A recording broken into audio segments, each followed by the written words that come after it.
What is up, YouTube? Today we are looking at something that came up in the comments on a video that I posted a couple of weeks ago. And it's guys asking how I created the bass line in a sort of prog style track that I was doing for the video. And it's a very simple bass line, but there's a couple of things to look out for. And I figured this was a cool opportunity to show you guys a couple of ideas for making different sort of styles of prog bass lines. So this is the prog bass lines video. Let's dive in and have a look at what I've got so far.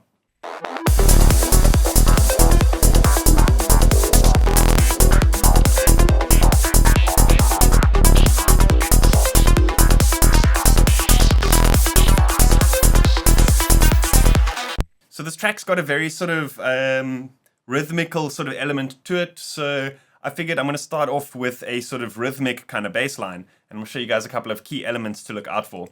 So this is the MIDI pattern for the bass line that I'm using for this track. It's like a sort of off-on kind of beat sort of style. And you'll notice that every second one is a lot longer than the first one. The patch for this bass line is actually very, very simple. I'm not going to bother recreating the entire thing from scratch in this video. You can check out some of my other previous tutorials. Things to look out for is to set the random phase to 0, turn the resonance to 0 as well. So I used a MG Low 12 filter for this. One thing to note when you're using the longer notes and you want that kind of like tail to really be accentuated, you want to turn the lowest part of the filter cutoff to higher than your fundamental or first harmonic of your saw wave. So here I've set it to 99 Hertz, and I've got two envelopes controlling the cutoff.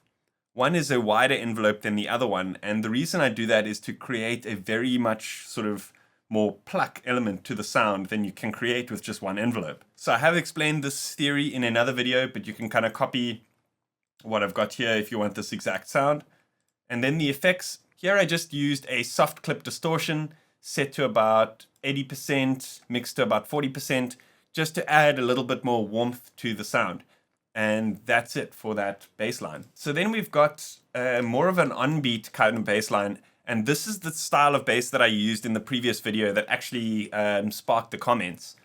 And you'll notice at the end of every bar, there's a note overlapping one octave higher. Let me show you the effect that that gives.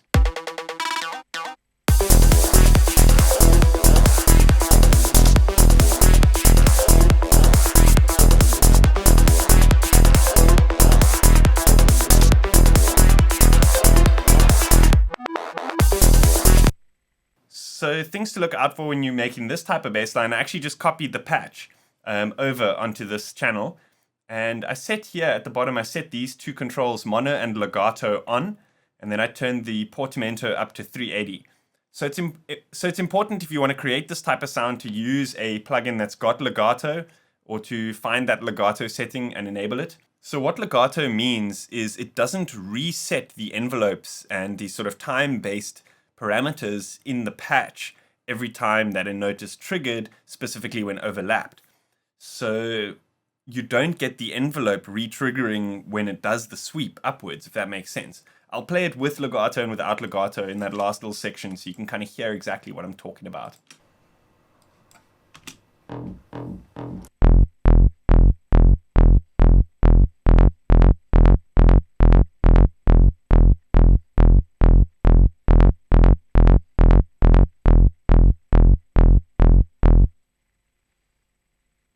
So that's that bass sound. Very simple, very easy to use, very easy to implement, but it's very effective, specifically when you're using those glides on the end of the bar, but you're not limited to using them there. You can pretty much put them anywhere.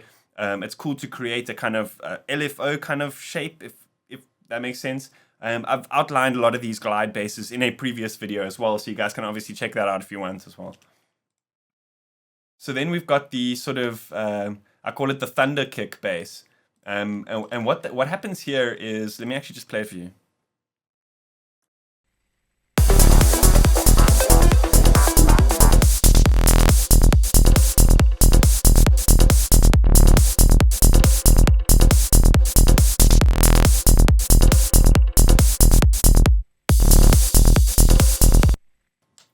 So there's a couple of variations, actually two variations. So the first one is just literally creating an array of 1/32 notes, just like this, 6 of them, But it's important when you're doing this thing to remember to put on the LFO tool and create a sidechain effect, which you've probably done already. A lot of guys just kind of use it default on the basses.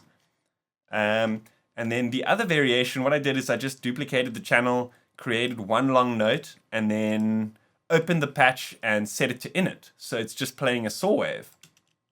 And then it creates this type of effect. Obviously, it has the sidechain effect still on it, exactly the same as the previous channel.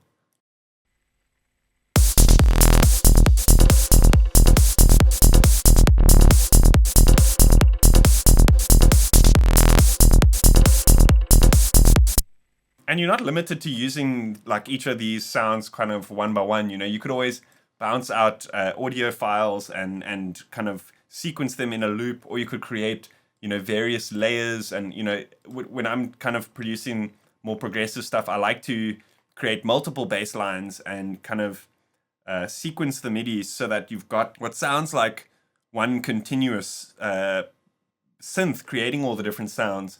But you're able to get a lot more variation and a lot more control when you're using multiple instances, if that makes sense. So I created something like this, you know, just kind of playing with the MIDI bass patterns. It's another technique I've actually explained in another video. I think this video is just kind of rehashing all the old videos that I've done before. So sorry if you've been following me for a while and this is old news, but yeah, I figured this would be a cool video to kind of pull it all together and show you guys a couple of techniques for arranging them and creating those sounds, and a couple of things to look out for when creating those kind of more slower and progressive bass lines.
Awesome. Hope you guys enjoyed that. If I'm not mistaken, there's actually two different variations, one with legato, one with just regular bass notes playing. I'm going to upload both of those presets to my Patreon, so if you want to know what that's all about, head on over to the link that's on the screen now and check that out.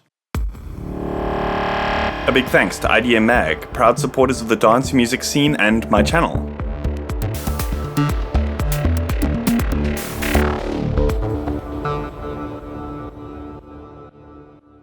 Let me know what you think in the comments. Hit that subscribe button, hit that like button. See you guys next time.